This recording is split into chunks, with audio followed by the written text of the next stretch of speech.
నమస్కారం. ప్రజాప్రతినిధి న్యూస్కి స్వాగతం.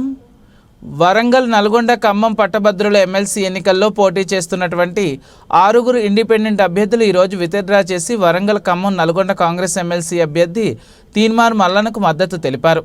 అనంతరం వారు మీడియా సమావేశంలో మాట్లాడుతూ ప్రస్తుత తెలంగాణ రాష్ట్ర రాజకీయాల్లో ప్రజల తరపున, విద్యార్థుల తరపున, నిరుద్యోగుల తరపున మాట్లాడే గొంతుకలు తక్కువైన సందర్భంలో వీరు గొంతుకగా తెర మీదకు వచ్చినటువంటి తీన్మార్ మల్లన్న గెలిపించి చట్టసభల్లో పంపించడం ద్వారా ప్రజలకు మంచి జరుగుతుందని ఎమ్మెల్సీ ఇండిపెండెంట్ అభ్యర్థులు విత్డ్రా చేసుకోవడం జరిగిందని తెలిపారు. అంతేకాకుండా రాష్ట్ర చరిత్రలోనే తన ఆస్తులను రాష్ట్ర ప్రభుత్వానికి రాసి ఇచ్చేసి తన మంచి మనసును నిలుపుకున్నటువంటి వ్యక్తి తీన్మార్ మల్లన్నని అన్నారు. ఇంకో పాయింట్ ఏంటంటే, ఆయన నామినేషన్ వేసిన రోజునే తన పేరిట, తన కుటుంబం పేరిట ఉన్నటువంటి 1.5 కోట్ల స్థిరాస్తిని ఈ రాష్ట్ర ప్రభుత్వానికి, ఖజానాకి ఆయన ఇవ్వడం జరిగింది. రాజకీయాలను చాలా స్వచ్ఛందంగా, అవినీతి లేకుండా ప్రజలకి తన ఏమిటి తెల్ల కాగితం లెక్క ఉండాలని చెప్పేసి ఆయన భావించి అలా 1.5 కోట్ల స్థిరాస్తిని ప్రభుత్వానికి రాసి ఇవ్వడం కూడా నాకు బాగా నచ్చింది. అదేవిధంగా అటువంటి వ్యక్తి ఇంకా రాజకీయాల్లో ఉన్నట్లయితే, పెద్దల సభలో ఉన్నట్లయితే ప్రజలకి, ఈ రాష్ట్రానికి మేలు జరుగుతుంది. అదేవిధంగా ఏమన్నారంటే, తన మీద తాను రైట్ టు రీకాల్. ఈ రాష్ట్రంలో నాకు తెలిసి 1952 నుంచి ఎలక్షన్లు, అంటే ఈ దేశంలో 1952 నుంచి ఎలక్షన్లు వచ్చినప్పటి నుంచి కూడా పరిశీలిస్తే తన మీద తన రైట్ టు రీకాల్ పెట్టుకున్నటువంటి వ్యక్తి శాసనసభలో కానీ, శాసన మండలి సభలో కానీ నేను ఎక్కడా కూడా విని లేదు. అటువంటి వ్యక్తి ఈరోజు తన మీద తాను కొంతకాలం పనిచేసిన తర్వాత, అంటే ఇక్కడ పట్టభద్రుల ఓటర్లు అతన్ని గెలిపించిన తర్వాత కొంతకాలం శాసన మండలిలో ఉండి ప్రజల పక్షాన, నిరుద్యోగుల పక్షాన, విద్యార్థుల పక్షాన పోరాడిన తర్వాత తన మీద తానే రైట్ టు రీకాల్ చేస్తా అని చెప్పేసి ఆయన మీడియా ముఖం కూడా చెప్పడం జరిగింది. ఆ విషయం కూడా నాకు బాగా నచ్చింది వ్యక్తిగతంగా. కాబట్టి అటువంటి వ్యక్తి పెద్దల సభలో ఉండాలని చెప్పేసి మనస్ఫూర్తిగా భావించి అతని కోసము విత్డ్రా చేసుకున్నాము. అతని గెలుపు కోసం పనిచేయబోతా ఉన్నాము. అందరికీ జై భీమ్. ఈరోజు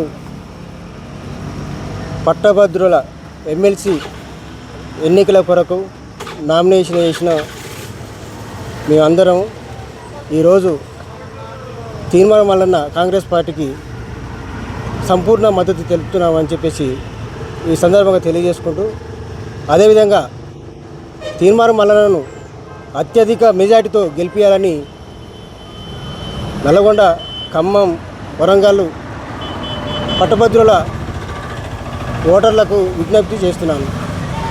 జై భీమ్. అన్న మీద అభిమానంతోటి అన్న చేసే మంచి పనుల కొరకు ఇతర చేసుకోవడం జరిగింది.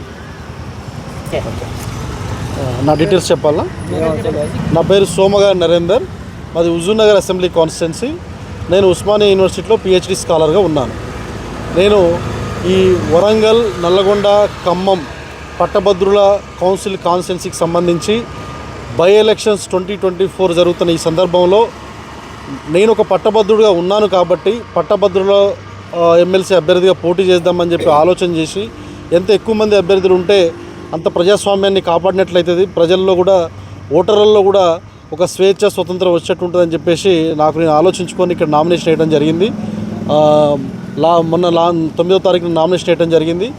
ఆ తర్వాత జరుగుతున్న పరిణామాలలో ఈ రాష్ట్రంలో రాజకీయం చాలా శరవేగంగా మారుతున్న ఈ సందర్భంలో నేను పోటీలో ఉండడం ద్వారా ఎటువంటి పరిణామాలు ఎదురవుతాయి, అసలు వాస్తవానికి ఎటువంటి వ్యక్తి ఈ ఎన్నికల్లో పోటీ చేయాలి, ఎవరు గెలిస్తే బాగుంటుంది, ఎవరు గెలిస్తే నిరుద్యోగుల పక్షాన, విద్యార్థుల పక్షాన, పేద ప్రజల పక్షాన, అవసరం ఉన్నటువంటి ప్రజల పక్షాన మాట్లాడగలుగుతారు, కొట్లాడగలుగుతారు అని ఆలోచన చేసినప్పుడు నాకు కనిపించినటువంటి, నామినేషన్ వేసిన వాళ్ళలో నాకు వినిపించినటువంటి ఒకే ఒక పేరు తీన్మార్ మల్లన్న. ఆయన గత కొంతకాలంగా ఆయన తనదైన శైలిలో క్యూన్యూస్ ద్వారా కావచ్చు, ఇతర ప్లాట్ఫామ్స్ ద్వారా కావచ్చు, అనేక ప్రజా సమస్యలను, విద్యార్థుల సమస్యలను, నిరుద్యోగుల సమస్యలను, ప్రభుత్వాలను సైతం లెక్క చేయకుండా గత ప్రభుత్వం, BRS ప్రభుత్వం, KCR ప్రభుత్వం ఉక్కుపాదంతో అణిచివేయాలని చూసినప్పటికీ కూడా తన టీంతోటి, తన శక్తియుక్తులతోటి, తన సామర్థ్యంతో ప్రజల పక్షాన తన గొంతు వినిపిస్తూనే ఉన్నాడు.